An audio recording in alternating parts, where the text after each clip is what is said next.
Right now, American bombs are falling on Iran. American soldiers are dying. And every news channel in America is telling you this war started last week. They are wrong. This war did not start last week.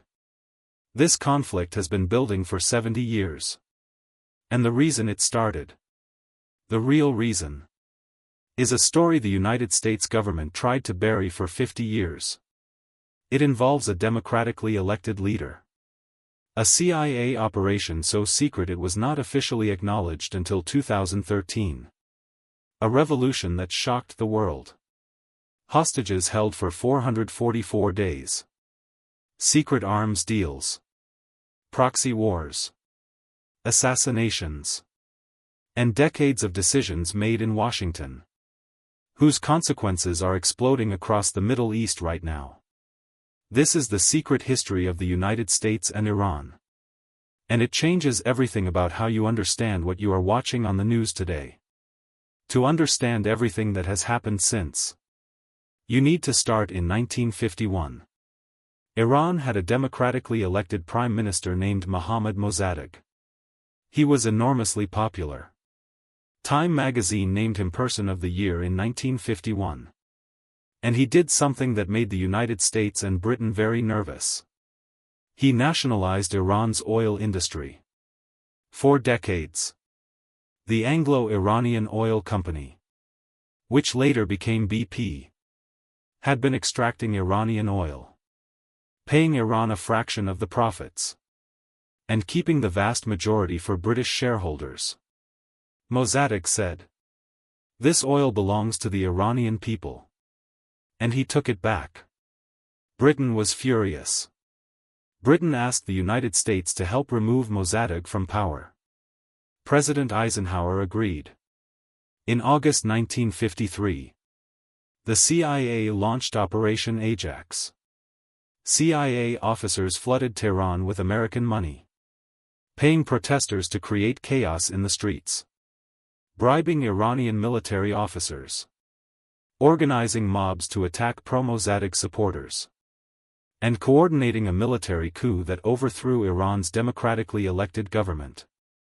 Mossadegh was arrested. He spent the rest of his life under house arrest. He died in 1967, never having been free again. The CIA installed Mohammad Reza Shah Pahlavi, the Shah of Iran, as the absolute ruler of the country. The United States then spent the next 26 years training his secret police, supplying his military, and propping up his regime, while he systematically tortured and imprisoned political opponents. The CIA did not officially acknowledge Operation Ajax until 2013. 60 years after it happened. The Iranian people have never forgotten it. Not for a single day. For 26 years after the coup, the Shah ruled Iran with American support. But underneath the surface, resentment was building. Against the Shah. Against his secret police called SAVAK, which was trained and equipped by the CIA, and was responsible for the torture and imprisonment of thousands of Iranians. And against America, which Iranians blamed for putting the Shah in power in the first place. In 1979, that resentment exploded. The Iranian Revolution overthrew the Shah. He fled into exile, and his government was replaced with an Islamic republic led by Ayatollah Khomeini. The revolution shocked Washington. American intelligence had completely failed to predict it. A Senate investigation later found that the CIA had virtually no understanding of the revolutionary movement that was about to transform Iran. On November 4, 1979, Iranian students stormed the United States Embassy in Tehran. They took 66 American diplomats and citizens hostage. They held them for 444 days. The hostage crisis consumed the Carter presidency. It contributed to Carter's defeat in the 1980 election. And it created a rupture in U.S.-Iran relations that has never healed. The hostages were released on January 20, 1981. the exact day Ronald Reagan was inaugurated as president. The timing has been the subject of controversy and investigation for more than 40 years. Here is where the history gets darker. While publicly declaring Iran a state sponsor of terrorism, the Reagan administration was secretly selling weapons to Iran. This was not a theory. It was confirmed by a congressional investigation. It was called the Iran Contra affair. Here is what happened. The Reagan administration wanted to fund anti-communist rebels in Nicaragua called the Contras. But Congress had passed a law, the Boland Amendment, specifically prohibiting U.S. funding of the Contras. So the Reagan administration found a workaround. They secretly sold weapons to Iran. In violation of an arms embargo. They took the money from those sales and secretly sent it to the Contras in Nicaragua. In violation of congressional law. The operation was run out of the White House basement by a Marine lieutenant colonel named Oliver North. When it was exposed in 1986, it triggered one of the biggest political scandals in American history. 14 people were charged with crimes. 11 were convicted. Several convictions were later overturned on procedural grounds. President Reagan claimed he had no knowledge of the diversion of funds. But his own diary contained entries that contradicted that claim. The full truth of what Reagan knew, and when he knew it, has never been definitively established. The documents that would settle the question remain classified. While secretly selling weapons to Iran on one hand, the Reagan administration was simultaneously supporting Iran's enemy on the other. In 1980, Iraq's Saddam Hussein invaded Iran. The Iran-Iraq War would last 8 years, kill an estimated 1 million people, and involve some of the most brutal warfare seen since World War II, including the use of chemical weapons. The United States, despite publicly claiming neutrality, was secretly supporting Iraq. Declassified documents reveal that the CIA provided Saddam Hussein with satellite intelligence showing Iranian troop positions. Intelligence that was used to direct chemical weapons attacks against Iranian soldiers. American officials knew chemical weapons were being used. They provided the intelligence anyway. Donald Rumsfeld, who later became Secretary of Defense under George W. Bush, met personally with Saddam Hussein in 1983 and 1984. During the period when chemical weapons use was most intense. The photographs of that handshake became some of the most controversial images of the era. On July 3, 1988, the USS Vincennes, an American Navy cruiser operating in the Persian Gulf, shot down Iran Air Flight 655. 290 people were killed, including 66 children.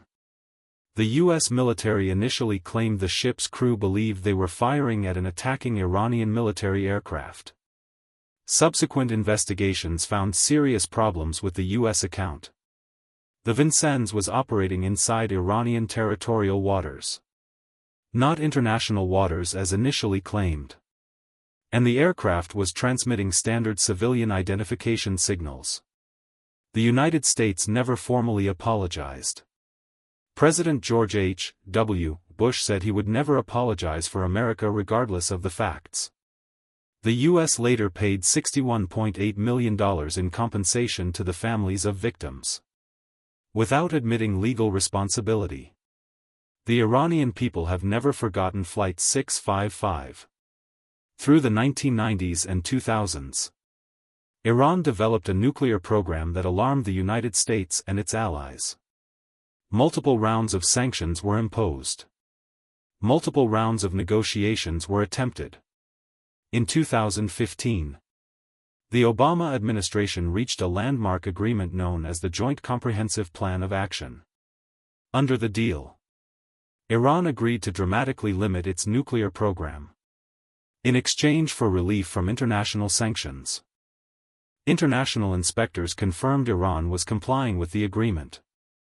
But in 2018, President Trump withdrew the United States from the deal and reimposed sweeping sanctions on Iran's economy.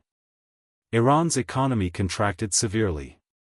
Its currency collapsed. And ordinary Iranians suffered enormously. Iran responded by gradually abandoning the limits it had agreed to. By 2023, Iran had enriched uranium to 84% purity, just below weapons grade. The diplomatic path that had been constructed over decades was dismantled. And the two countries found themselves exactly where they are today. Every bomb falling on Iran right now. Every American soldier deployed in the region. Every spike in gas prices at your pump is connected to decisions made in Washington over the last 70 years. The 1953 coup. The revolution. The hostage crisis. The Iran Contra scandal. Support for Saddam Hussein. The downing of Flight 655. And the collapse of the nuclear deal. None of this justifies Iranian actions against American interests. And none of this means America is always wrong. But it does mean the version of this conflict you are seeing on the news. The one that presents it as a simple story that began last week, is not the complete story. The complete story is in the declassified documents. And now you have read them. Which chapter of this history shocked you the most? Drop the number in the comments. I read and reply to every single one. And share this with someone who is watching the news about Iran right now. And deserves to know the full documented story. This is Government Files USA. We open the files they never wanted you to read. Subscribe. New file every day. Stay informed.